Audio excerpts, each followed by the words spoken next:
Hello, and welcome to episode 3 of this playthrough of Shadow of Chernobyl Enhanced Edition. Let's see. In this playthrough, I'm going to take one more quest from Mr. Sidrovich, and I am going to take the first main story quest.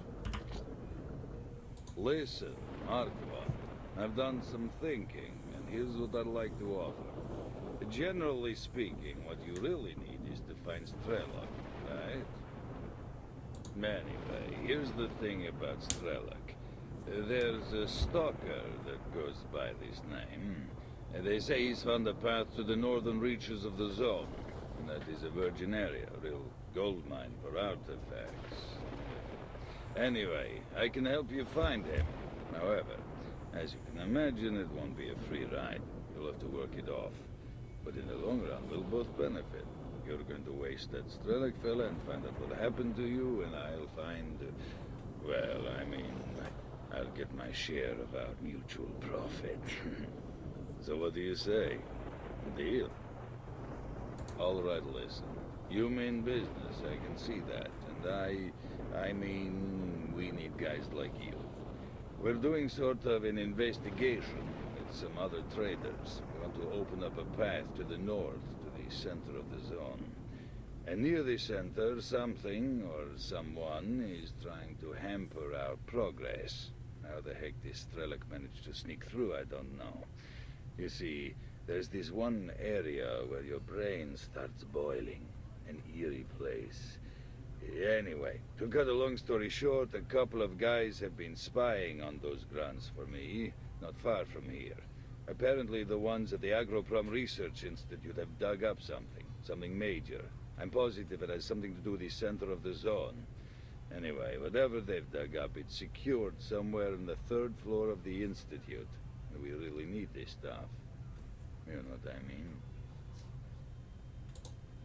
Once you have the briefcase, don't bring it here. Take it straight to the barman. He runs the STALKER bar at 100 rads. I'll upload the coordinates and all the data you need to your PDA.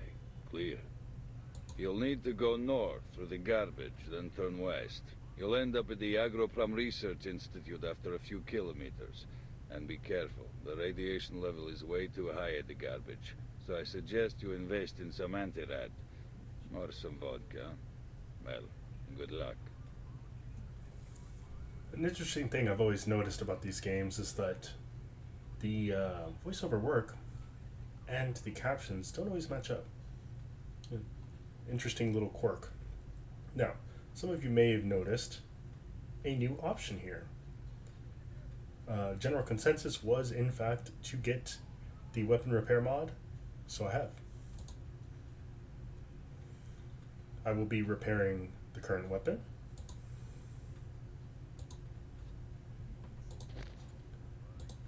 And which was the sawn-off double barrel. Did I not make myself clear? I need real stuff. Yeah. There also is achievements that were added to the enhanced version of this game. One of which is to sell dogtails, which is why I have that now. There actually are some achievements that I've already gotten, which I will be talking about as I get to them. The first one, and the easiest one to get in the whole game, is to start the game. And I do believe that one is a reference to Skyrim, as the name of the achievement is You're Finally Awake.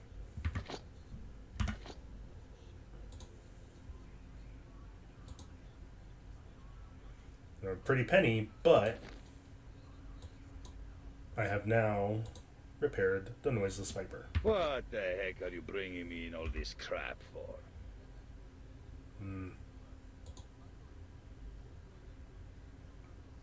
Let's see. We are going to have to go through garbage. Good hunting, Stalker. Garbage is, in fact, based on a real-life location. A lot of areas in the game are, although they are interpretations more than one-to-one.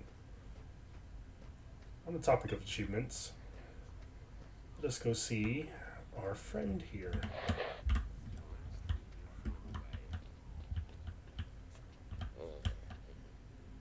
Toluk.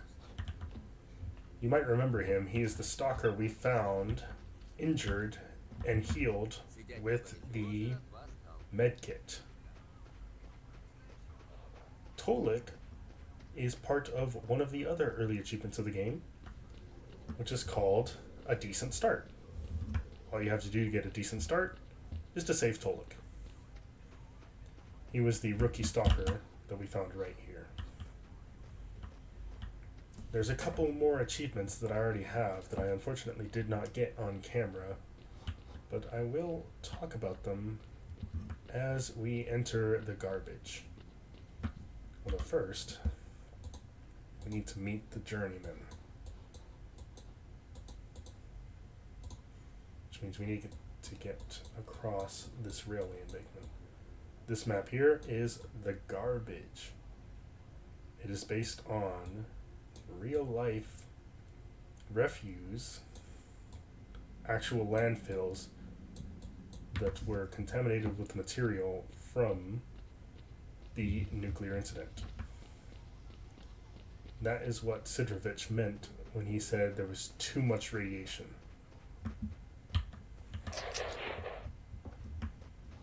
Now, as you might remember, the railway embankment is currently being blocked by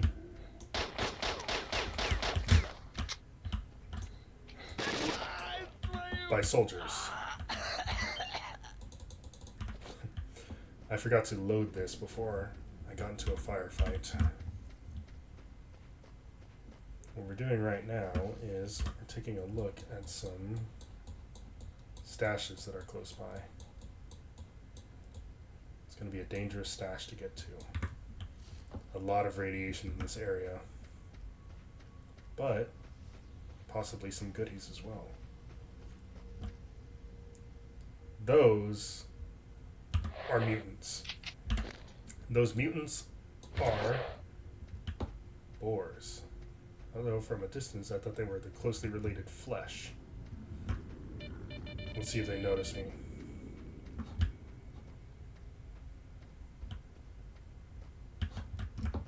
Get some high ground. Right there. Might be able to tell how hard it is just to see these. I didn't see them, but I managed to go around them.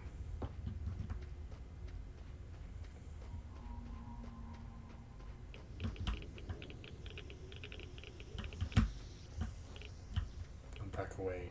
Radiation can be very dangerous in this game.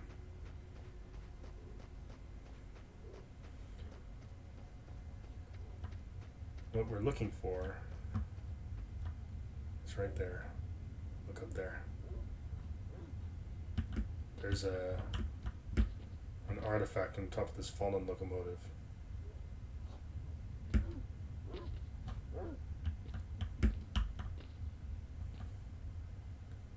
These blind dogs are concerning me. I don't want to be in the middle of messing around with all these. Do you see them? All those shimmers in the air.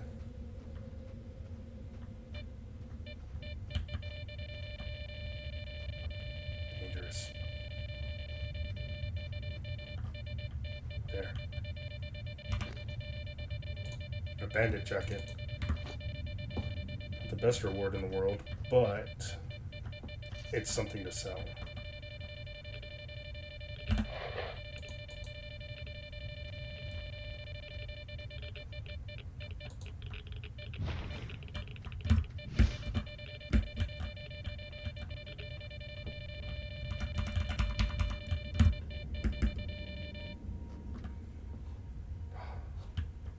Nerve-wracking, but a quick stalker can get through a field of anomalies.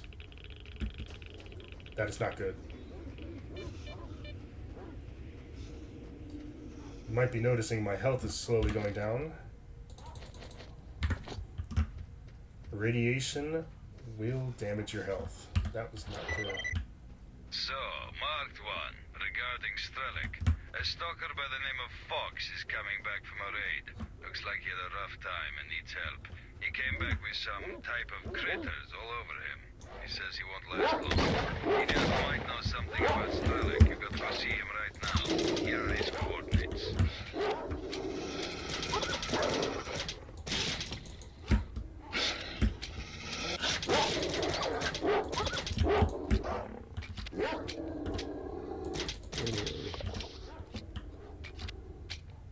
Apologies for the camera swing. That's not me. That is a result of drinking vodka. I wouldn't have done it if I wasn't about to die. I'll come back and check on that body and on the body of the stalker that's there. That was the third mutant that we've seen.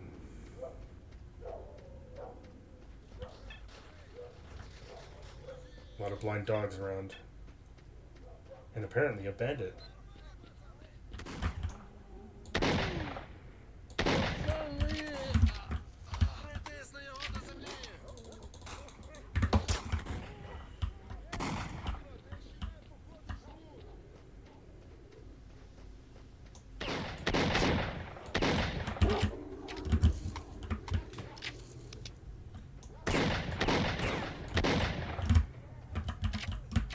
As you can see, this game is dynamic. Enemies will spawn and will get into their own firefights regardless of player involvement. Although, you can always jump in and help.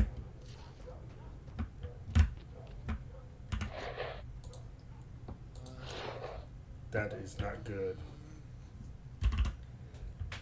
I should not have used. I'm gonna need to get a med kit and come back for him.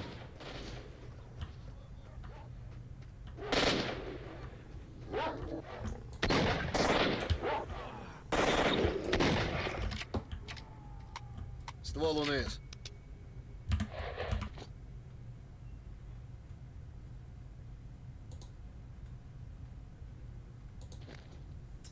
Nothing.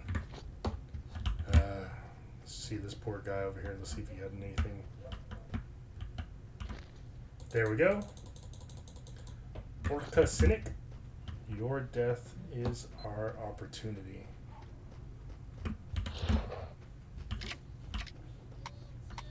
I'm now loading slugs. That's all I got left. There we go. Fox is up. And since we've helped him, he is now our ally.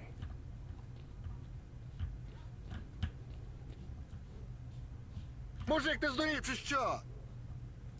We can't talk to him right now because he's panicked about mutants in the area.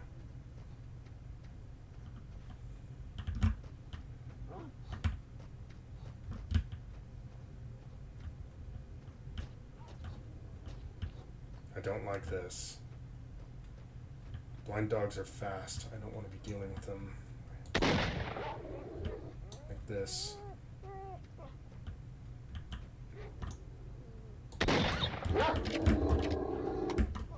Problem with slugs is that you gotta be a bit more deliberate about where you're aiming because it's only one projectile.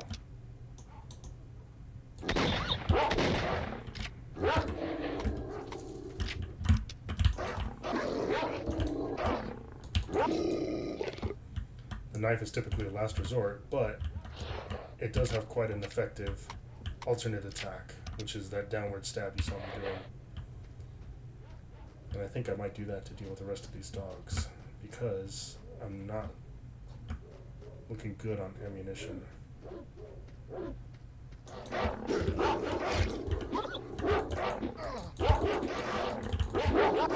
Though, that is not looking good either.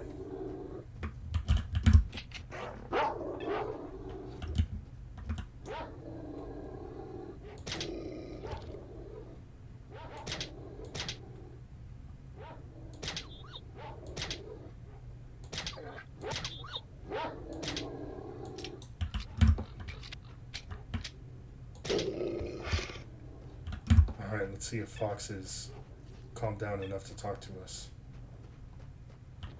I'll be going up there later because there's supplies up there.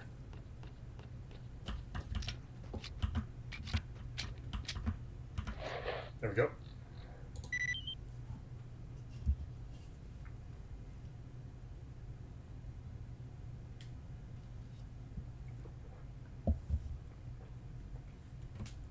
giving all of you some time to read that.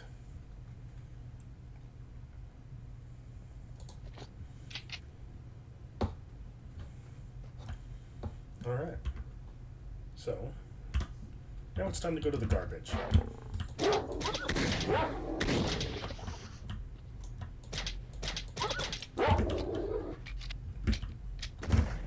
Get him, Fox. Get him. Excellent. It's quite interesting. The characters in this game do speak Ukrainian, but they will also speak in whatever language the game is set to. For example, he spoke in English, even if it was just incidental dialogue. But they will also talk to themselves in Ukrainian. I think it's interesting. It makes it seem like all of them talk in English sometimes for whatever reason. There's some supplies. This can turn into a stash, but there's nothing in it right now. Some bread. You actually do need to eat in this game, although it's quite inconsistent. Let me back away from that and show you. That is the effect I mentioned in the first episode, where pressing F will cause the name of an item to appear on it, making it easy to find.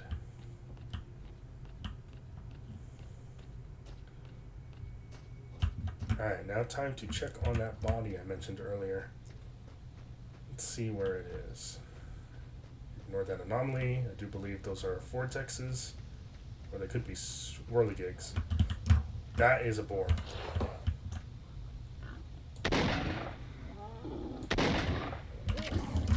There's another one.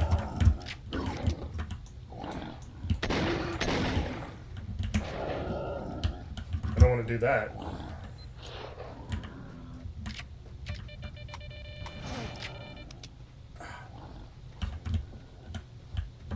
Not good. Although it seems like the boar may have injured itself too. Bleeding is quite dangerous. Bandages will cause you to slow or stop bleeding. Bleeding comes in 3 levels, which are marked by colors. Light, medium, and severe bleeding, which is green, yellow, and red respectively.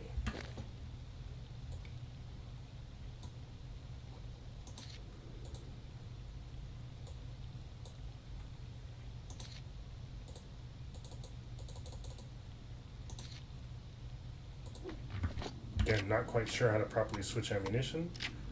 Should have done my due diligence and actually check up on that, but I didn't. Apologies, you guys. I will do that for next video. Now, I'm feeling a bit of the squeeze. I didn't end up checking on that body, but I will probably run into another one along the way. These are blind dogs.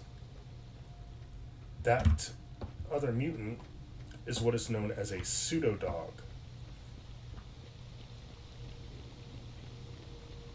And this is quite interesting over here, a little bit of environmental storytelling.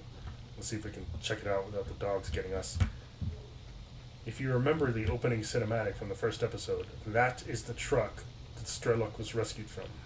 Or not Strelok, that's the truck that the marked one was rescued from.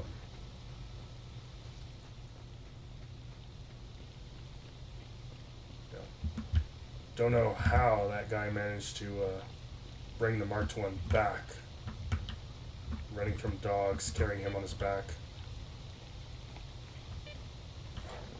Might have noticed there that dogs do have an idle animation where they gnaw at dead bodies.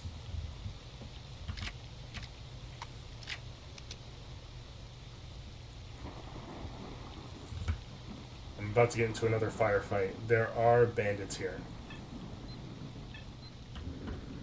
There's some right there. Let's see if that grenade does anything. Hey, got one of them.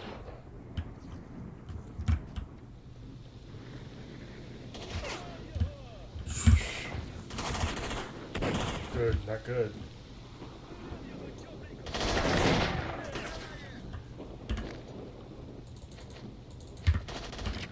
Food will heal you, but will not stop bleeding.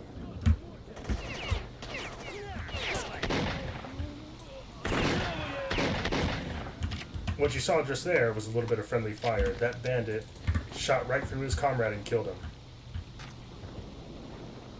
Rather unfortunate for them. But, you know what we say, such is life in the zone. And another grenade for us, and more information. That would be the container in the train car. We'll go back to that later. This guy's what I'm really interested in because he has ammunition for the noiseless Viper.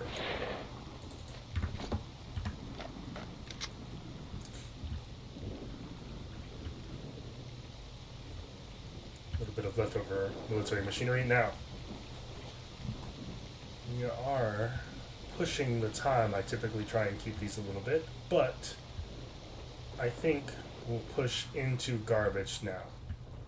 There are a couple of achievements I have already gotten when it comes to the garbage, which is Law and Order, saving the stalker Yurik, who is being accosted by 3 bandits. And then there is No Loner Stands Alone, in which case the marked one is tasked with helping the leader of a small group named Bess in repulsing a bandit attack in one of Garbage's many debris fields. We are going to save Yurik, and then we will finish off.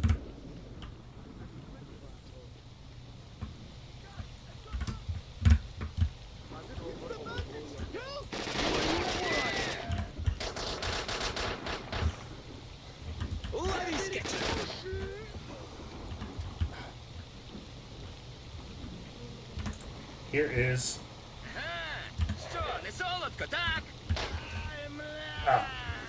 what just happened there was this bandit was down, but not dead.